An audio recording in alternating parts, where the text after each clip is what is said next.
not to go back to the Dion situation, but to see that many black men say he did nothing wrong and it wasn't his job to transform the HBCU into a paragon of athletics so that the HBCU can benefit from all the money that PWIs benefit from, that hurt me. Very few black men saw the irresponsibility in what Deion Sanders did, which tells me most black men have no problem at all doing nothing to improve the greater good of black society. And that's a shame, because part of being a man, the masculine principle, is about building and protecting. And you have so many, even with our women, you hear black men say, listen, I don't date black women, I don't want a black woman. Then that means you have no loyalty to the black community. And I'm seeing more and more black men have less and less loyalty to the black community, irrespective of whatever form that takes. Whether it's marrying a black woman, whether it's helping build a black system, as in the case of Deion Sanders, a lot of black men could care less. Do you think there's a plan to like strip black masculinity? Oh, absolutely. I think you see it even lately with what happened with Jonathan Majors, with the Snow Bunny situation. Yeah. And these black celebrities still running around with these white girls is just insane to me, you know. But he was in a cab, allegedly. He put hands on the girl. She went to the hospital. They said there was almost no marks on her body. Now, Jonathan Majors is a big, strong brother. Yeah. If he choked you out and you're white, pale, y'all turn blue. They turn every color under the rainbow when they get touched. Right. And you mean to tell me that there's no scars, no signs of this? He didn't do nothing to you, really. Right. You understand me? So she had him locked up. Then she recanted the story. Yeah. You know, now, I don't know if he was completely innocent, and he may have been. Okay, because she could have simply done this as an act of white power, as white women do, to show him that even though you might be the fastest rising star in Hollywood right now, I'm a privileged white woman and I can destroy you overnight. I don't think she intended it to go that far. Yeah. Because I think the reason she recanted her story is because she knows that if he loses, she loses. Right. Yeah, but the problem is the damage is done now. Right. The U.S. Army has already pulled his line of ad campaigns on the recruit. He lost that. He'll probably never be in another Marvel movie again the rest of his life. No, they was protecting because I feel like it's one of those. The Marvel was? Oh, yeah, they were protecting him. Okay. They were like, he's totally innocent. I'm sorry. No. Okay. Because they normally, they quick to drop you. They are, but they, in this case, they were on his side. Okay. Yeah, they were. Well, probably because that movie out right now. That don't mean he's going to be casted anymore. Right. You know, they need that Ant-Man. You don't think it's one of those Hollywood rituals, you know what I'm saying? Like to, you know, the black man, you know, like the casting couch and all that type of situation that guys be talking about. Like, you know, we saw the photo shoots, you know, when everybody was up in arms about the photo shoot with him being. Yeah, I didn't appreciate those. Yeah, I didn't appreciate those either. It's a lot of things tied. But like the embarrassment ritual, you know what I'm saying? Like, you know, you're like a regular black dude out here, man. You're not, you know what I'm saying? Like it could have been. It could have been, but I think it was definitely an attack on black masculinity. Right. I'm going to compare it to something to show you that. You've had white men who were guilty of spousal abuse. Oh, yeah. Right. You had a white NFL player who beat his black girlfriend almost half to death. You regularly see rich white men get arrested for beating up their women and girlfriends and so forth and so on. Jonathan Majors got more press off of an allegation in 24 hours than they got off of substantiated abuse. I'll give you another parallel. What just happened yesterday? Unfortunately, there was a murder, a shooting, Nashville Christian Private Academy, right? Now, we found out that it was a white woman, a white transgender. But guess what? That wasn't brought out right away. Nope. No. They only brought it out once they knew that they could no longer hold it. Right. When black people commit crime, they put you out there from the beginning. Even children, they'll name who they are. You understand me? So when I look at this, what I'm saying is Jonathan Majors got more press in one day. In his first 24 hours of this incident, with almost no evidence he was guilty of, got more press than a school shooting that left 3 children and 3 staff members dead. So that clearly shows that the American media has a voracious appetite of destroying masculine black males. They do not like masculine black males. I don't think this was a Hollywood ritual, but I'm not going to rule it out because I can see the need for the white power structure to disgrace his image somewhat to perpetuate their narrative of toxic masculinity. Right. And what's interesting about the toxic masculinity concept is how can masculinity be toxic, but transgenderism not be? Right. I saw an article about a week or two ago. A white woman wrote an article on Karen, the concept of the white Karen, which is basically a newsy ass white woman who don't want to mind her business and always worrying about what's going on with other black folks. Right? She said Karen for the white woman is like the N-word for black people. This is what she wrote. Karen for the white woman is the N-word for black people. Really? But shouldn't they be offended though? Why? No. What is offensive about the word Karen? That's a name. Right. And You got white women named Karen. So if it's that offensive. When I say offended, I mean shouldn't they be conscious of the shit that they do? Oh, absolutely. You see what I'm saying? Absolutely. So when you put a stigma on them, it should give them some conscience. I agree. Of the dumb shit that they do every now and I agree. then. Yeah. But remember, the perpetrator has to be rebranded as a victim. So what we're going to do is we're going to say it to call me Karen is to call me the N-word. So I'm going to force you to stop using the word Karen, because if you use it, I'm going to turn you into a sexist against white women. It's just like the black people who don't agree with transgenderism. The whole situation with Dwayne Wade's child. I completely disagree with that. That is ridiculous. He's not old enough to buy a gun. He's not old enough to vote. Right. You understand? He ain't old enough to drink, but he's old enough to decide he want to spend the rest of his life as a woman. And if you say, I don't think that's right, I'm not wishing no harm or no hurt, it's a child. I don't think that's right. But they will rebrand you as a, what's the word when you're anti-LGBT? You are a... Transphobia? Transphobic. They will brand you as transphobic if you say that this child has no business making this decision as a child. You understand me? So basically, any black person with an opinion against the various campaigns that the white power structure is carrying out to destroy us as a people will be castigated and branded as a hater. You understand me? And basically, a domestic terrorist is what they will make you into. Do you think some of the things that, like going back to the Karen situation, do you think that they want to ban that term? Because for me, it's just they be mad because they can't say nigga. Well, actually, they do say it. At least the public school teachers, they say it all the time and never get fired. You know what I mean? I was just in Terre Haute, Indiana, speaking last Thursday for the first time, and they had a situation there where I believe the football coach used the N-word allegedly, and the principal knew about it and didn't do nothing about it. And guess what their punishment was? What? For using the N-word in front of students. 3 days suspension without pay. Not even a week. Wow. Now let's flip that over. Let's say a black coach called a European Jew or an LGBT student a derogatory term. Yeah. His ass would have been fired.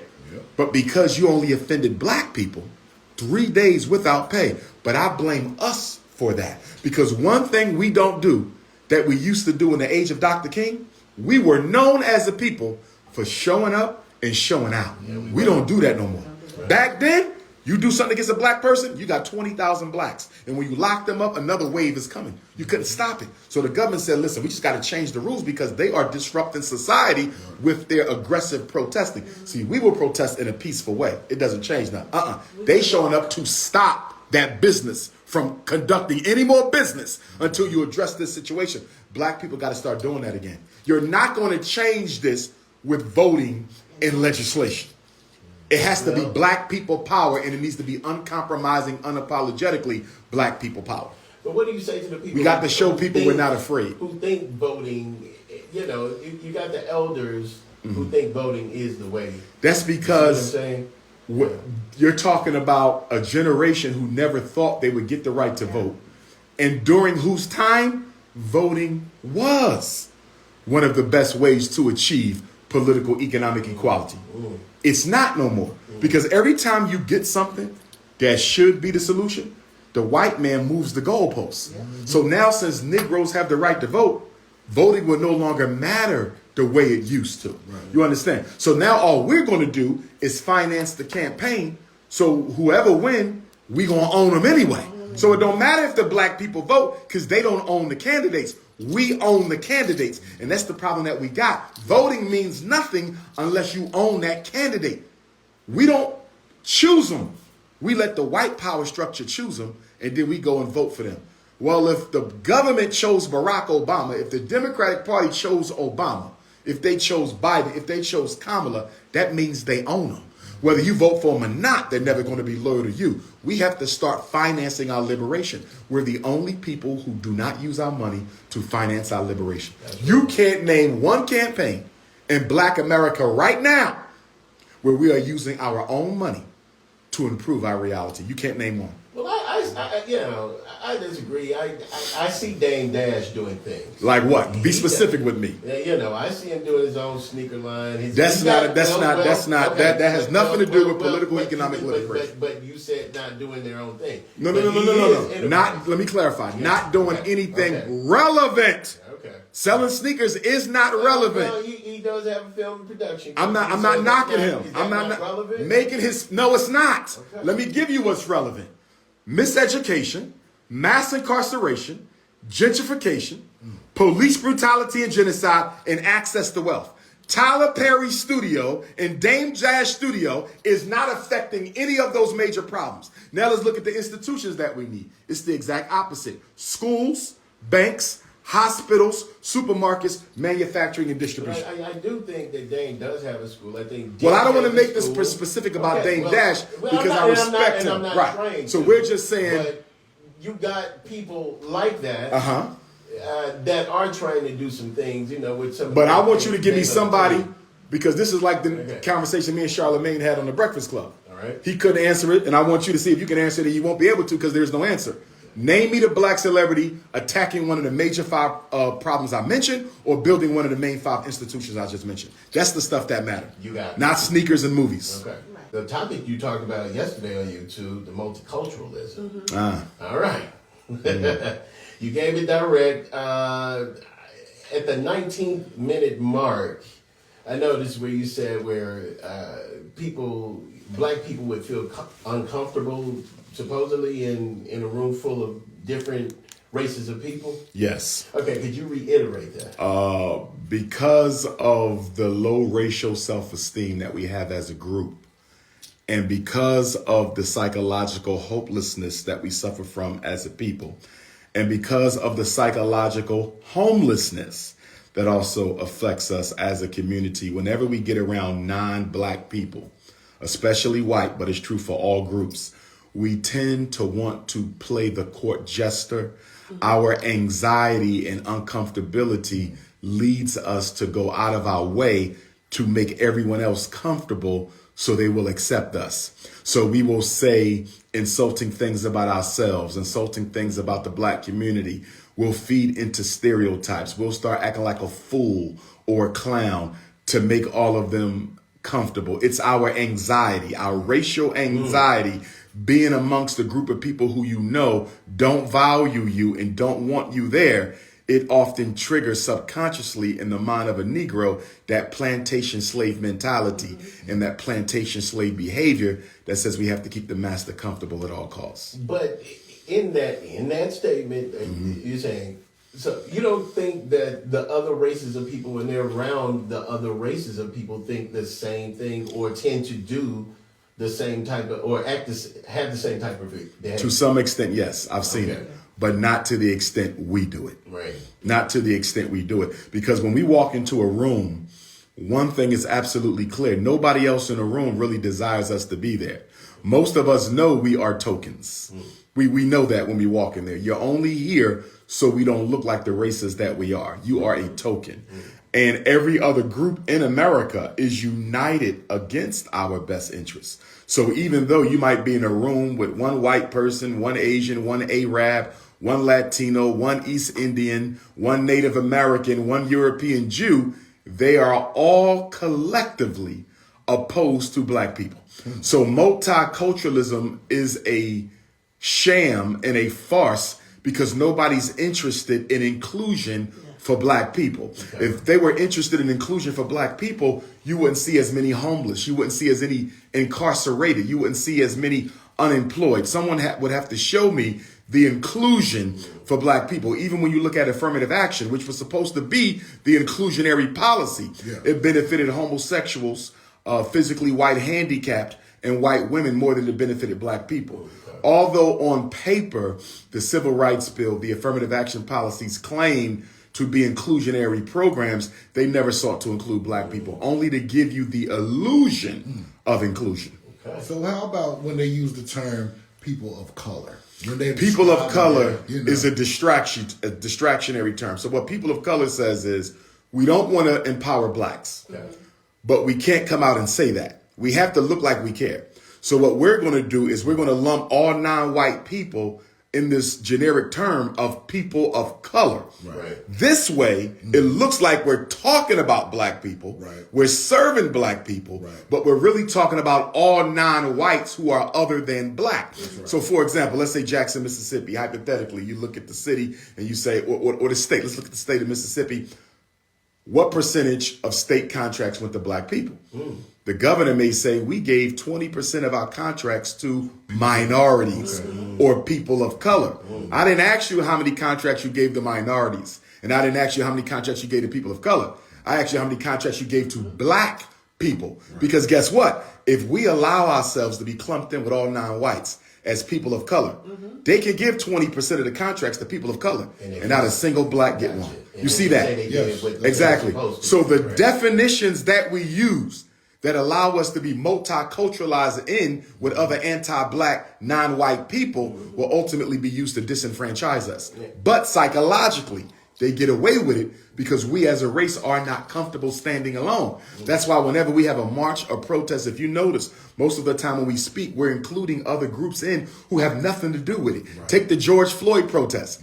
Everybody who spoke of the issues of Latinos, spoke of the issues of homosexuals, spoke of the issues of brown and yellow and poor white. Back to black. Never came back to black. So how can you make the government prioritize your issues as black people when you yourself won't even prioritize your issues as black people? Now, multicultural to me is a spectrum, right? So when you said that, you focused on one situation. So when you say multiculturalism is not the way for black people, what if, you love who you love? You That ain't got nothing to do with it. We're talking about political, economic empowerment. Okay. But it's still on that spectrum. Okay. You see what I'm saying? But if we're going to be multicultural, then let's multiculturalize the money. Let's multiculturalize the banks. Let's multiculturalize the land. Let's multiculturalize the assets. Let's multiculturalize the political power. When we have conversations about multiculturalism, it tends to be limited to social integration. Can we go and sit at the park together? Can I go sleep with a snow bunny? You understand? Can my child get enrolled at a white private school? Right. We're not talking about that. You understand me? Charitable inclusion. We're talking about meaningful economic and political empowerment for blacks. If America is as multicultural as she claims to be, and we are 12 to 17% of the population, why don't we own 12 to 17% of the wealth? You understand me? I got you. For me, multiculturalism is about the politics and the economics. I could care less about the social. Okay. I have no problem with white people who don't want to live with black people. No problem at all. I'm dealing with assets, resources, privileges. Now, here's with that question. Whose job is it to let us as black people know where the resources are? Because a lot of times the information is right there where we are and we won't even read it. That's true, but a lot of times the information is not right there where we are. Let me give you an example. I work in the schools. I'm a school psychologist, right? All right. Most black parents don't know their rights. They don't know that they have a right to refuse the special ed eval. They don't know they have a right to refuse the ADHD eval. They don't know that the school does not have the right to make them go put their child on drugs. They don't know if they don't agree with the evaluation, they got a right to a second opinion. They don't know. Now, does the school give them a handout when you sign a permission form? There's something called a notice of rights. It's a thick packet. You can read it straight through. But if you're not in the field of special education or school psychology, you don't know what the hell they're talking about. Okay. But then when your child ends up spending 12 years in special ed, the system would turn around and say, if you would have read your rights, you would have saw that if you didn't agree with the diagnosis, you could have got a second opinion. But the way in which y'all explain these rights are not necessarily understandable by lay persons. The power structure works the same way. They'll say it's on paper, it's right there for y'all to see it, but where they put it and how they explain it is done in such a way to still keep you ignorant about what's going on. So we got to be careful about saying the information is there. The information is not presented for black people the way it's presented for white people. Facts. Now, going back to multiculturalism, How do you feel about the people who have black skin but don't associate with being black? Like say somebody from Jamaica or somewhere that say, I'm not black, I'm Jamaican. Okay, great question. Well, first of all, you got a lot of American Africans who don't associate with being black. So let's be clear about that. Supreme Court Justice Clarence Thomas, straight up a descendant of enslaved Africans, you understand? And don't associate with being black. You know what I mean? You look at all the black celebrities who marry white girls, you know, they don't associate. So this whole notion of not association with black people is not limited to African immigrants, as some people would posit the narrative. We have just as many American Africans who are as guilty of the same thing. For me, coming from a Pan-Africanist perspective, it is a problem within the race. It is not a problem of any particular branch of the African family. In other words, I see the same thing in the Caribbean, where you have African people who don't want to be bothered with African people. I see it in the UK. We have African people who don't want to be bothered with African people. I see it in Africa. I see it in South America. That is a problem of the race. Why do you think that is? Self-hatred. Nobody wants to be associated with anything they consider to be an object of ridicule. Black people will always be scorned by everybody, even our own people, until we make ourselves an object of respect. And we cannot make ourselves an object of respect by begging white people to solve our problems. White people are never going to solve black people's problems, but they will keep you believing that they will, i.e. the Democratic Party, i.e. the President of the United States, i.e. the Congressional Black Caucus. Hope is a very, very powerful weapon against oppressed people, because oppressed people tend to rely on external intervention more than other folks. And they tend to also be extremely religiously immature. So they're looking for God to help them before they help themselves. They're looking for the government to help them before they help themselves. So if I want to control black people, all I have to do is make them think help is coming. Never deliver the hope. In every election, you're promised that if you just hang in there with us, 4 more years, things will get better. Well, guess what? Average black person life expectancy is probably around the mid-70s, early 80s. You divide that by 4 years of every president, whether you live through maybe 25 presidential elections. So all they have to do is feed you false hope for 25 presidential elections, and the next thing you know, you in the grave. And that's one of the strategies of white supremacy to keep black people from solving their own problems, is by making you think hope change is coming if you just keep hope alive. As Jesse said, keep hope alive. And speaking of Jesse, Jackson's 1984 and 1988 presidential campaigns, in retrospect, when I studied Jesse Jackson's, who was the first quote unquote serious black candidate for presidency of the United States, right? Now that I look at it in hindsight, I believe the Democratic Party put Jesse Jackson up to running for president. And the reason why is because the black vote was waning, and they needed someone who could re-energize the black base. So what we're going to do is put Jesse out there. We know he can't win. He know he can't win, but he will energize the black vote, and he will bring them back to the Democratic Party. And after he loses the caucus and the major Democratic candidate is anointed, all those black people who put their hope in Jesse will simply transfer the hope to the new white savior of the Democratic Party. That? I asked this question last time you was here. Like, how do we galvanize blacks to get on one accord to, think it's the same way to get off the plantation from being democratic or anything that, of that nature? Like, what are some of the things we can do to galvanize the people as a whole to give them, incentive or maybe even hope at the same time? Here's the big problem with that, and that's a very good question you asking, my brother. You got a couple issues. Number one, black people approach all of our problems from the perspective of religion. Right. We do not approach our problems from the perspective of political analysis. We are not deep critical thinkers. Right. Our decisions are made on emotions. We shop based on emotion. We marry based on emotion. We vote based on emotion. We kill each other based on emotion. So what you're saying is, let's take a logical, critical, intellectual analysis of what's going on with black people. Right. Deep thought and analysis is what we need.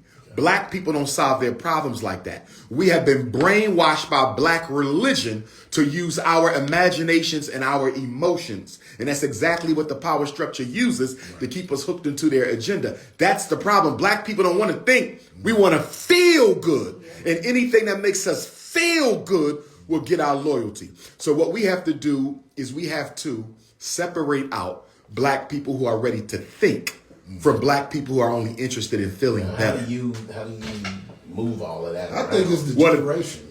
You know, the younger generation. You know what I'm saying? Because I don't think the younger generation is attached to religion such as our parents and you know. They're not, but they are more attached to multiculturalism than the parents were. So whereas the weakness of the elderly generations is their religious situation, the weakness of the youth is their multiculturalism. So if we look at the 1960s and compare that to the black college campus today, if you went to the college campus in the 1960s, black or white, Stokely, Panthers, SNCC, CORE, right?